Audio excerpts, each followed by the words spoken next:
Hi all, how are you? You coping with lockdown if that's where you are? Me and Susie are fine. My hair's getting a bit longer. It's not quite as long as Boris Johnson's though. And I'm a bit unshaven today. I suppose that's one of the hazards of lockdown. Anyway, my wife said to me the other day, "You've got to stop listening to Meat Loaf all the time." I said, "I'll do anything for love, but I won't do that." Okay, lousy joke. Lousy Meat Loaf impression. Yeah, I'm sorry. Try this one for size then. I asked my wife to rate my listening skills, and she said, "You're an 8 on a scale of 10. I said, "Why do you want me to urinate on a skeleton?" Is that any better? That make you smile? I hope so. You might think there's a link between those two jokes, and it's the word listening. Are you listening? Are you? Are you listening to me? It's about listening that I want us to think for a few minutes today. There's so much noise in our lives. Some of us, I think, have lost the ability to listen when we're in relationships, to listen to cries of help, maybe even to listen to God.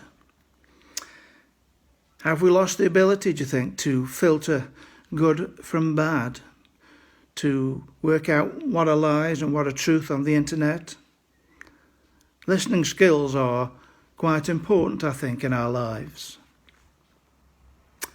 More specifically, do you think that God has got anything to say to us during this current crisis? Are we closely listening to what he might be saying? Remember, all of the gods are false, and people worship them, and the gods don't reply because there's nobody there. Only Jehovah God is alive, and when we talk to him, he will reply. Sometimes he surprises us and talks to us when we're not expecting it. So are we really listening to what he's got to say? To help us to think about this, I want to refer to two Bible stories.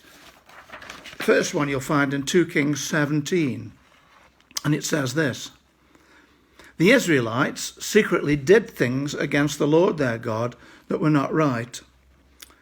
From watchtower to fortified city, they built themselves high places in all the towns.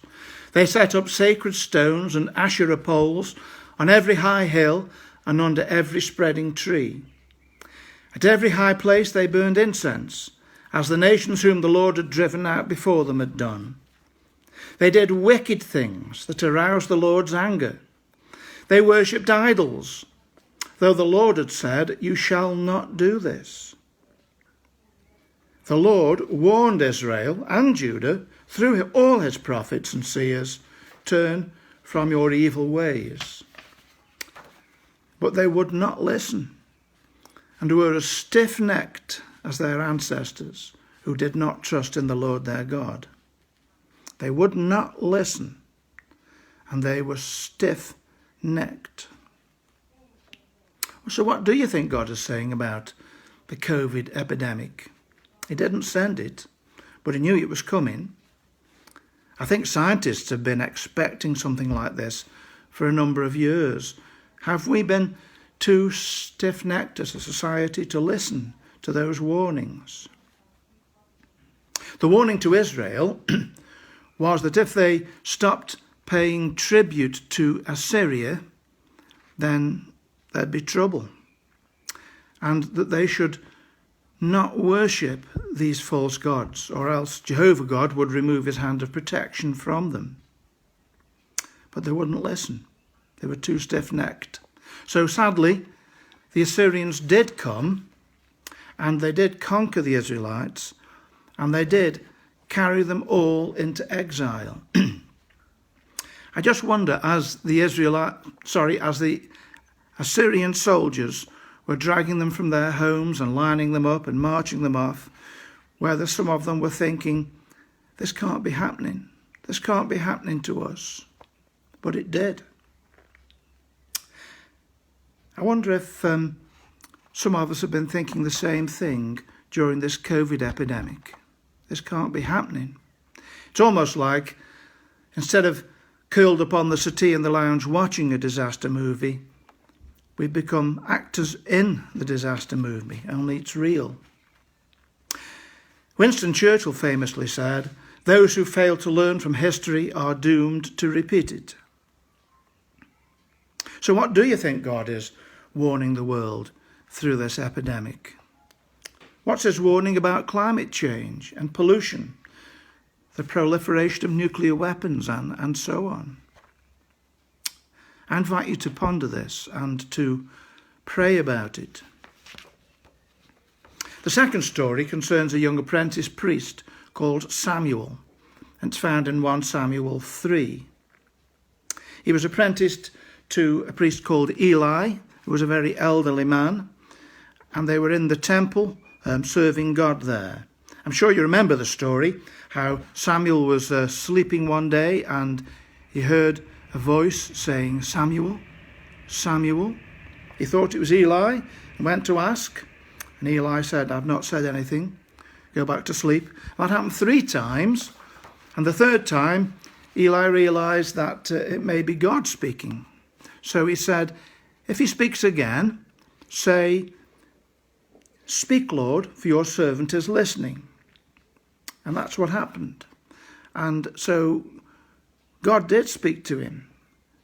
And I'll quote this. He said, "I'm about to do something in Israel that will make the ears of everyone who hears it tingle." Wow. Are our ears tingling? Is God speaking to the church in these days? Is he calling us out of our safe places to minister the gospel to the lost out there in the community? Is he calling us to be inside out? What do you hear the Lord saying to the church? Are you even listening? Does he want us to become less reliant on our weekly worship fix and to become more reliant on a personal relationship on a daily basis with the Lord our God? One interesting thing about Samuel's story is where he was sleeping. It says he was sleeping next to the ark, and the ark, of course, represented the manifest presence of God. So he'd positioned himself as close as possible to his God. I think if we want to hear God speaking to us personally, that positioning is important. During this lockdown, many of us have the opportunity to spend time with God, to be quiet, to read our Bibles and to pray, just as Jesus did many times. Are you doing that? What's God saying to you? Is he speaking? I'm sure you know that if you listen carefully, you will hear him saying things, encouraging things, maybe challenging things. Samuel's encounter with the God who speaks changed his life. It changed the direction of his life. Maybe in these days, God will say something exciting and wonderful to you.